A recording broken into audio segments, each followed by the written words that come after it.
ये बीता हफ्ता बड़ा ही इंटरेस्टिंग गया है और एक दो चीज़ें जो मैंने नोट डाउन की हैं आई थॉट कि आपके साथ शेयर करूँगी और पॉडकास्ट की शुरुआत मैं उसी से करना चाहती हूँ।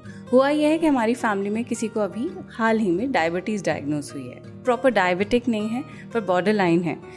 आपको मैं बताऊं कि उनका बिल्कुल भी वज़न मतलब अंडरवेट है जनाब, शक्कर की भी बहुत शौकीन नहीं है and they are diabetic. So basically lifestyle मर्ज है ये। अगर आप वक्त पे चीज़ें नहीं करेंगे, खाना पीना अपना वक्त से नहीं करेंगे, सोना जागना वक्त से नहीं करेंगे, इनडिसिप्लिन है आपकी लाइफ के अंदर, तो ये सारे मर्ज आपके पीछे लग ही जाते हैं रिगार्डलेस कि आपका वज़न कितना है और आप शक्कर कितना खाते हैं और बदपरहेज़ी कितना करते हैं।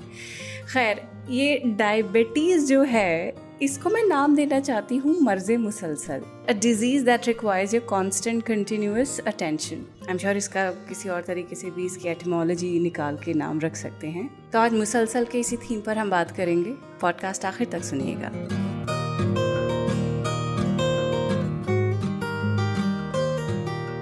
द क्वीन पे शुरू हो चुका है उर्दू नामा। मेरा नाम है फबीहा सैयद। तबीयत अब भी मेरी ठीक नहीं हुई है, जुकाम बार बार होता रहता है, गला बिल्कुल भी ठीक नहीं हो पा रहा है और यही वजह है जो पिछली 2 बारी से पॉडकास्ट आने में थोड़ी सी देर हो जाती है। आज इस पॉडकास्ट में हम बात कर रहे हैं मुसलसल की, विच मीन्स कंटिन्यूटी। कोई ऐसी चीज़ जो लगातार चलती रहती है, समथिंग दैट इज़ कंटिन्यूअस, जिसकी चेन बनी रहे, जो सिलसिलावार होता रहे। शुरुआत करेंगे अहमद फराज के इस खूबसूरत शेर के साथ। लिखते हैं, ऐसा है कि सब ख्वाब मुसलसल नहीं होते, ऐसा है कि सब ख्वाब मुसलसल नहीं होते, जो आज तो होते हैं मगर कल नहीं होते। इस शेर में जो शायर है वो ज़िंदगी की बात कर रहा है कि ज़िंदगी के सारे ख्वाब या अरमान एक जैसी की मुसलसल तौर पे आपके साथ नहीं चलते हैं। हर ख्वाब या तमन्ना एक ही तरह के सफ़र पर नहीं होती हैं। कुछ मुकम्मल हो जाते हैं, कुछ अधूरे रह जाते हैं और कुछ तो शुरू होने के बाद ही रुक जाते हैं। मतलब जो आप सोच के चलते हैं कि भाई हम ऐसा चाहते हैं, हमारी ख्वाहिश है कि फ़लानी चीज़ हमारी इस तरह से आगे बढ़े, लेकिन उस फलानी चीज़ को करते करते जब आप बीच में पहुंचते हैं तब आपका माइंड चेंज हो जाता है। You experience a change of heart and then you suddenly realise that this is not what you need, this is not what you perhaps want in your life. शादियाँ ही इस चीज़ की वजह से और टूटती हैं कि जब आधे रास्ते आप चलते हैं और आपको समझ आता है कि भाई there are so many non negotiables. तो ख्वाब के टूटने की एक रियलिटी इस सूरत में भी नज़र आती है जब रिश्ते टूट जाते हैं।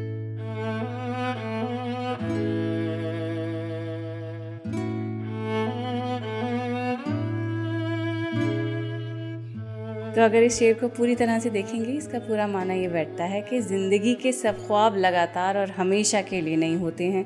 आज जो चीज़ें हैं हो सकता है कल वो ना रहें। वक्त के साथ जज्बात और ख्वाब बदलने लगते हैं।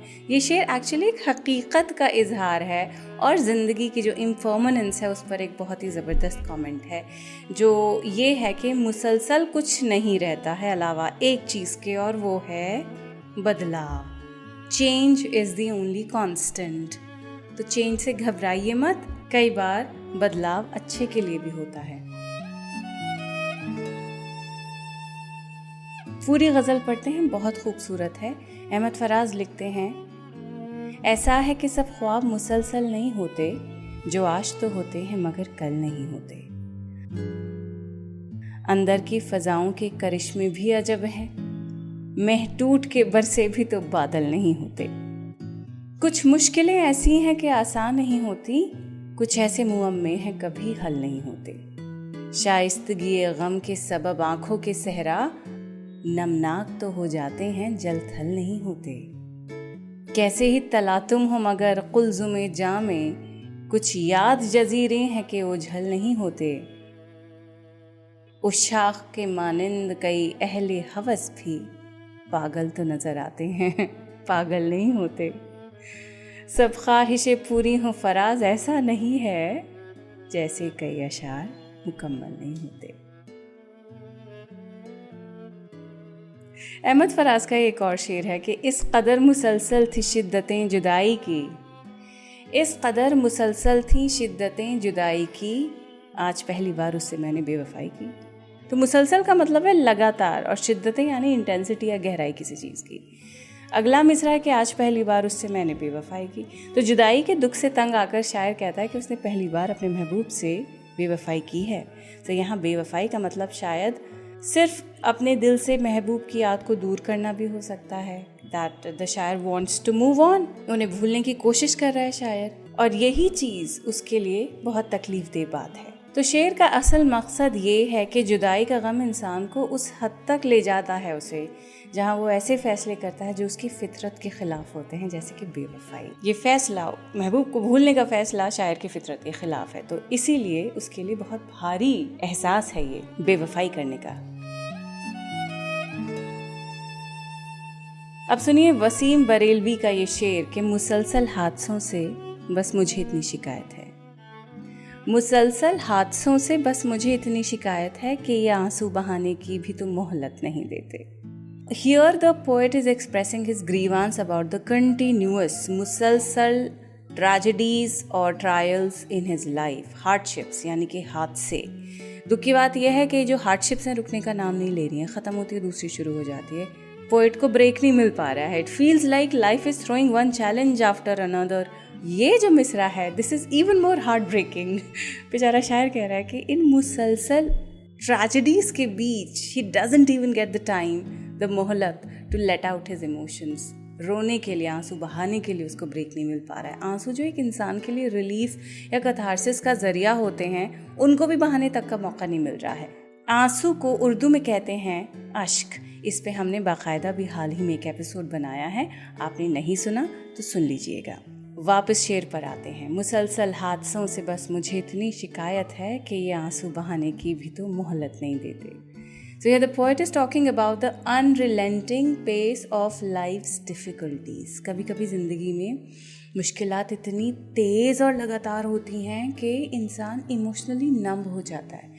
ऐसा लगता है कि अच्छा ये परेशानी है, चलो ख़त्म हो जाएगी, फिर राहत का सांस लेंगे, पर वो राहत का सांस आ ही नहीं पाता है। फिर दोबारा से परेशानी हो जाती है, राहत का सांस फिर भी नहीं आता है, तिबारा हो जाती है परेशानी। तो भागते भागते परेशानियों का हल निकालते निकालते, उन पे काम करते करते जो शायर है वो हाँफ रहा है। It's like he is running a marathon without even taking a break, without even taking a sip of water, without even resting. तो इसलिए उसके अंदर एक जज्बाती नमनेस आ गई है, इमोशनली नम हो गया वो। So even the simple act of grieving, like shedding tears, which brings solace, वो भी उसके लिए एक लग्जरी सोचिए। डीप सेंस ऑफ एग्जॉस्शन है इस शेर में, जहाँ जो दिल है उस पर इतना भारीपन है, दिल को सुकून नहीं मिल रहा किसी कल, and the reason is the continuous tragedies that there is no room to process the pain.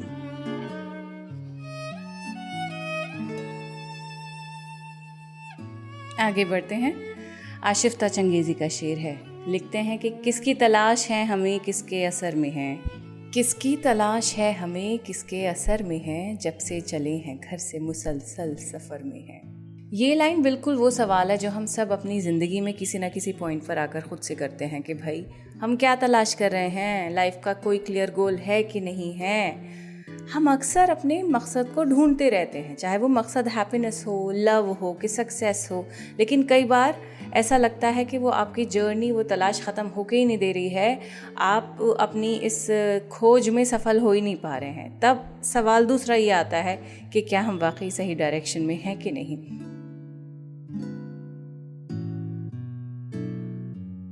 दूसरा मिसरा है कि जब से चले हैं घर से मुसलसल सफ़र में है। यहाँ घर का मतलब एक फ़िज़िकल जगह नहीं है, घर यहाँ सिंबल है कंफर्ट जोन का, एक ऐसी जगह का जहाँ हम सेफ़ फील करते हैं। तो जब अपने कंफर्ट जोन से हम निकलते हैं, एक कंटिन्यूस जर्नी में चले जाते हैं, सेल्फ डिस्कवरी की, पर्पस की, और ये जर्नी, ये सफ़र बड़ा ही इमोशनल होता है। तो मुसलसल सफ़र का मतलब ये है कि बस एक break less never ending process चले जा रहा है, जो हम ढूंढ रहे हैं हमें मिल के नहीं दे रहा है। और कई बार तो ऐसा लगता है कि समझ में भी नहीं आ रहा है कि what exactly is it that we are after. So this share isn't just about one person's journey, it's about everyone's. It reminds us that life is one big search, जो कि कुछ सवालात हैं जो हमेशा रहेंगे, उनके जवाब आपको नहीं मिलेंगे, but we often don't even know what we are searching for. तो सबसे पहले तो ये सोचना है कि हमें क्या तलाश करना है। So honestly देखें तो this thing is really beautiful कि लगातार जर्नी चल रही है, तो सेल्फ डिस्कवरी भी चल रही है, डेस्टिनेशन मिल नहीं रही है, it's a little terrifying also. Anyway, आगे बढ़ते हैं।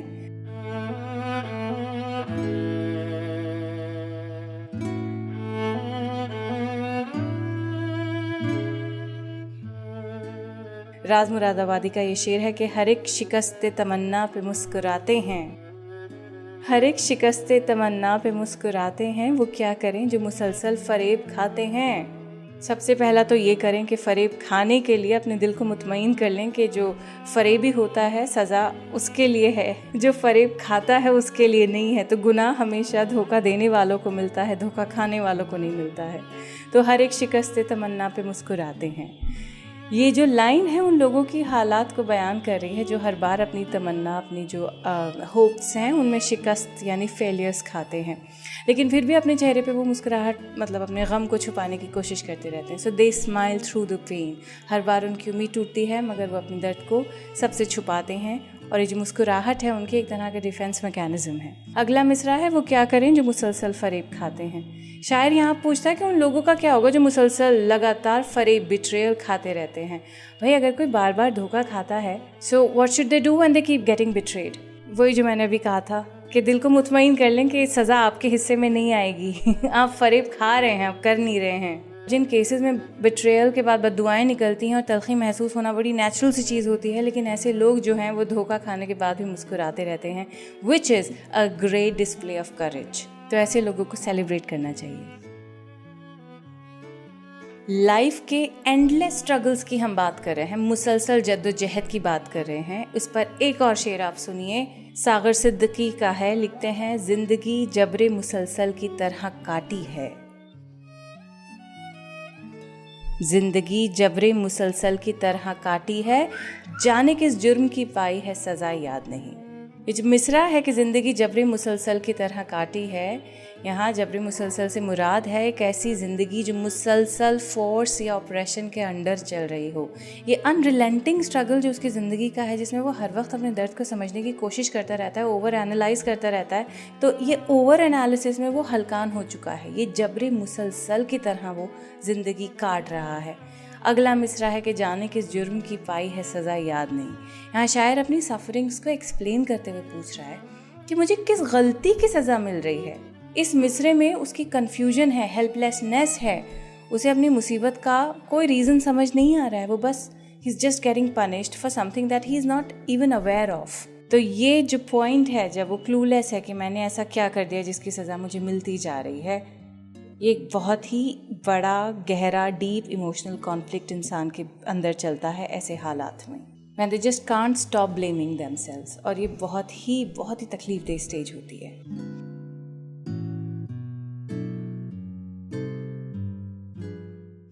अब जानिसार अख्तर की नज़्म खामोश आवाज़ के कुछ हिस्से आपको सुनाऊंगी। ग्रीफ के ऊपर है ये, मुसलसल ग्रीफ जो है उसके नेचर पे बात की गई है। बहुत ही खूबसूरत नज़्म है ये। लिखते हैं कि एक तुम्हारा प्यार बचा है, वरना सब कुछ लुट सा गया है, एक मुसलसल रात के जिसमें आज मेरा दम घुट सा गया है।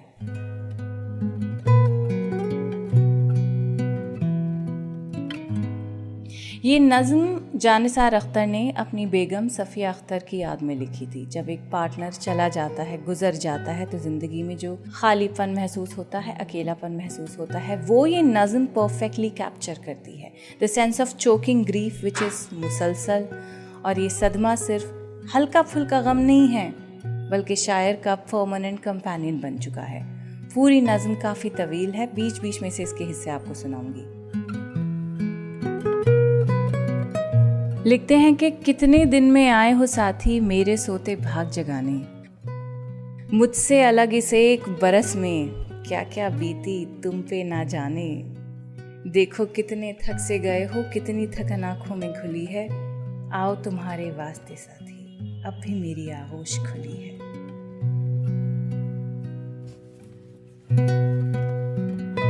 बोलो साथी कुछ तो बोलो, कब तक आखिर आह भरूंगी, तुमने मुझ पर नाज किए हैं, आज मैं तुमसे नाज करूंगी।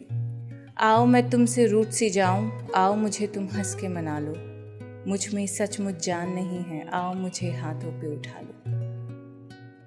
तुमको मेरा गम है साथी, कैसे अब इस गम को भुलाऊं, अपना खोया जीवन बोलो, आज कहाँ से ढूंढ के लाऊं। ये ना समझना मेरे साजन, दे ना सकी मैं साथ तुम्हारा, ये ना समझना मेरे दिल को, आज तुम्हारा दुख है गवारा।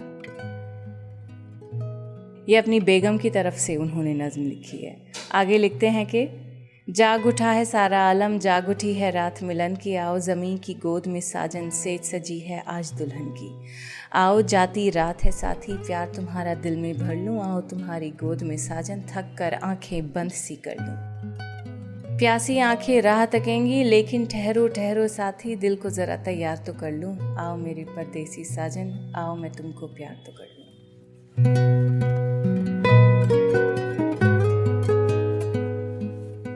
मुसलसल ग्रीफ क्या होता है, इस नज़म को अगर आप पढ़ेंगे तो आपको एहसास होगा। Just be thankful to a lot of things that you have right now. मुसलसल बस इस चीज़ का ध्यान रखिएगा, क्योंकि चीज़ें तो बदलती रहती हैं, तो परमानेंटली तो कुछ भी नहीं होता है। खैर, अगले हफ्ते आपसे मिलते हैं एक और एपिसोड के साथ। खुदा हाफिज़।